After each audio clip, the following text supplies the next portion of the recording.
அனைவருக்குமே வணக்கம். சற்று முன் கிடைத்திருக்கக்கூடிய ஒரு மிக மிக முக்கியமான செய்தி ஒன்று வெளியாகியுள்ளது.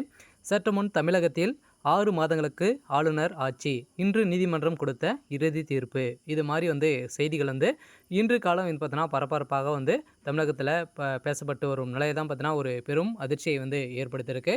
ஸோ எதனால பார்த்தீங்கன்னா தமிழகத்தில் 6 மாதங்களுக்கு ஆளுநர் ஆட்சி நடக்கிறதுக்கான வாய்ப்புகள் இருக்குது அப்படின்னா, சமீப காலத்துலேருந்து அனைவருக்குமே தெரியும், திமுகவுடைய ஆட்சி நடக்கிறதுக்கான தகுதியே இல்லாத அளவிற்கு தான் பார்த்தீங்கன்னா இப்போ நடந்துட்டு இருக்கு.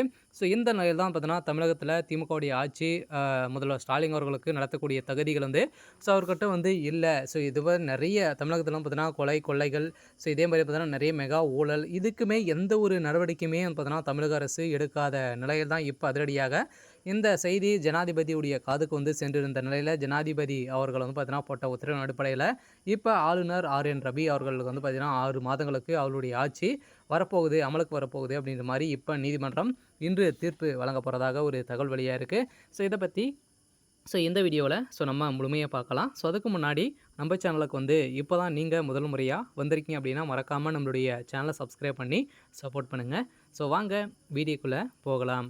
பார்த்தீங்கன்னா தமிழகத்தில் சமீப காலத்துலேருந்தே ஒரு மிகப்பெரிய பிரச்சனை, திமுகவுடைய ஆட்சிக்கு வந்ததுலேருந்தே ஒரு மிகப்பெரிய பிரச்சனையாக எங்கே பார்த்தாலும் பார்த்தீங்கன்னா ஊழல் ஊழல் இது மாதிரி பேச்சே பார்த்தீங்கன்னா தமிழக திமுகவுடைய ஆட்சியில் தான் கேள்விப்பட்டிருக்கோம். இந்த நிலையில் இப்போ இந்திய வரலாற்றிலேயே முதல் முறையாக பார்த்தீங்கன்னா டாஸ்மாக் உடைய நிறுவனத்தில் நடந்த ரைடின் அடிப்படையில் எக்கச்சக்கமான பணங்களும் நிறைய டாக்குமெண்ட்டுகளும் பார்த்தீங்கன்னா ஆதாரங்களும் சிக்கிய சம்பவத்தின் அடிப்படையில் குறைந்த அமலாக்கத்துறைக்கு கிடைத்த பணங்கள் மட்டுமே பார்த்தீங்கன்னா 1000 கோடிக்கு மேலே மெகா ஊழல் நடந்திருக்கு அப்படின்ற மாதிரி நீதிமன்றத்துக்கிட்ட பார்த்தீங்கன்னா ஒப்படைத்துட்டாங்க. இந்த நிலையில் தான் நீதிமன்றம் எந்த ஒரு தீர்ப்பு வழங்கியிருந்தாங்க இல்லையா, செந்தில் பாலாஜி அவர்கள் பார்த்தீங்கன்னா ஏற்கனவே செந்தில் பாலாஜி அவர்கள் 1.5 மாத வருட காலமாகவே புழல் சிறையில் இருந்து 3 நாட்களையும் பார்த்தீங்கன்னா அவர் அமைச்சராக பொறுப்பேற்றது அவருடைய வாழ்க்கைக்கே ஒரு கேள்விக்குறியாக மாறியிருந்தது. இந்த நிலையில் இருந்தாலுமே அவர் பார்த்தீங்கன்னா அமைச்சராக ஆகி இப்போ நிறைய மெகா ஊழல் இப்போ ஒரு 4 மாதங்கள் தான் பார்த்தீங்கன்னா ஒரு அமைச்சராக இருந்தார். அதிலே பார்த்தீங்கன்னா மின்சாரத்துறை அமைச்சர்களும் அதே மாதிரி பார்த்தீங்கன்னா மதுவிலக்குத்துறை அமைச்சரும் இது வரைக்குமே 40,000 கோடிக்கு மேலாக மெகா ஊழல் நடந்திருக்கு அப்படின்ற மாதிரி இவர் மீது நிறைய புகார்கள் குவிந்து வந்திருந்த நிலையில் தான் திடீர்னு அமலாக்கத்துறை ரைடு நடத்தியிருந்தாங்க.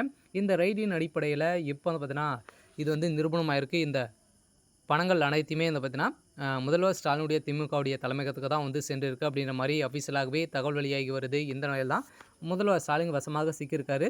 இந்த நிலையில் முதல்வர் ஸ்டாலின் அவர்கள் இன்று ராஜினாமா செய்ய போகிறதாக தகவல் வெளியாக இருக்குது. இந்த நிலையில் ஆளுநர் ஆர்.என். ரவியுடைய ஆட்சி நடக்கிறதுக்கான அனைத்து வாய்ப்புகளுமே இப்போ இருக்குது அப்படின்ற மாதிரி இப்போ அஃபிஷியலாகவே தகவல் வெளியாக இருக்குது.